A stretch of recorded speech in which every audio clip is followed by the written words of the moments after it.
ផ្លែ1 5 គីឡូស្រាប់តែចិត្តដល់ថ្ងៃបេះហើយនៅសល់មួយទឹក10ថ្ងៃទៀតបេះមេឃខ្យល់តែបន្តិចមកផឹកឡើងដើមមកដល់ដីបាត់តាំងនាំស្ដាយបាទជំរាបសួរខ្ញុំបាទថ្ងៃមុនខ្ញុំបានប្រាប់ម្ដងរួចហើយក្នុងវីដេអូថ្ងៃមុនថ្ងៃនេះខ្ញុំបាននាំមកមើលការរីកនៅរយៈពេល1ខែគត់ផ្កានេះបើយើងសួរគេគឺគេថាយើងតែងរួចហើយធៀបពិតផ្កានេះគឺយើងអត់ទាន់បានតែងទេដោយសារអីដែលថាយើងមិនទាន់បានតែងពីព្រោះវានៅអាមួយស័យនេះអាផ្កាអោបលឹកនេះហើយនឹងផ្កាទូចនេះអានឹងសញ្ញាថាយើងមិនទាន់បានតែងទេក្រោយដែលយើងប្រើជីនឹងថ្នាំក្រុមហ៊ុន UT សេះសមុទ្រនេះគឺយើងឃើញថាផ្កាផងយើងអាចទទួលយកបានវាមិនក្រាស់ពេកទេគឺយើង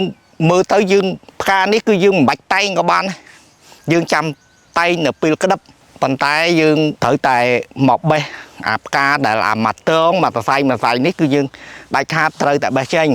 យ៉ាងបងប្អូនគឺខ្ញុំចាប់ផ្ដើមតែងវាតិចតួចយើងធ្វើថាយើងធ្វើតិចតួចអញ្ចឹងអាមកសរសៃនេះគឺយើងត្រូវការបេះវាចេញហើយយើងទុកទៅវាអត់ប្រយោជន៍ទេ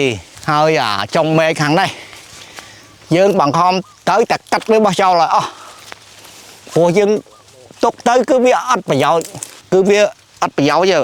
អានឹងវាអ្នកនាំជ្រុះជាមួយអានេះអញ្ចឹងវាចែកអានេះស៊ីផងចែកអានេះស៊ីផងស៊ីច្រើនគ្នាទៅអាមែកនេះខ្សោយធ្លាក់ដល់ពេលយើងយកអាចុងមែកនេះចេញអស់អានេះវានៅកម្លាំងពេញវានឹកកាន់ឲ្យយើងលូតលាស់បានលឿននេះហើយមួយទៀតកសិករត្រូវតែព្យាយាម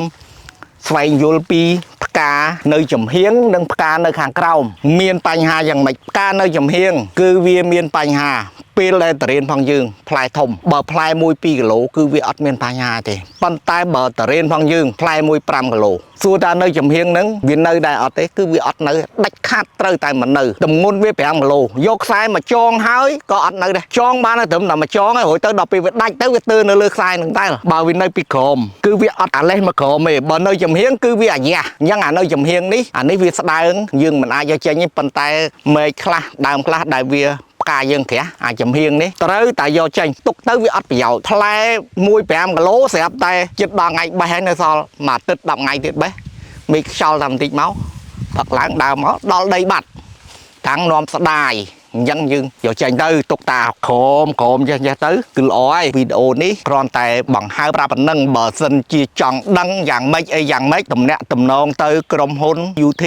ឬក៏ក្រុមហ៊ុនសេះសមុទ្រទៅគេនឹងបញ្យល់ពីព្រោះក្រុមហ៊ុននេះគឺមានបច្ចេកទេសគេទៅតាមដល់ចំការរៀងរាល់1អាទិត្យម្ដងអញ្ចឹងសួរទៅភ្នាក់ងារផងក្រុមហ៊ុននេះគឺគេនឹងបញ្យល់ប្រាប់ហើយ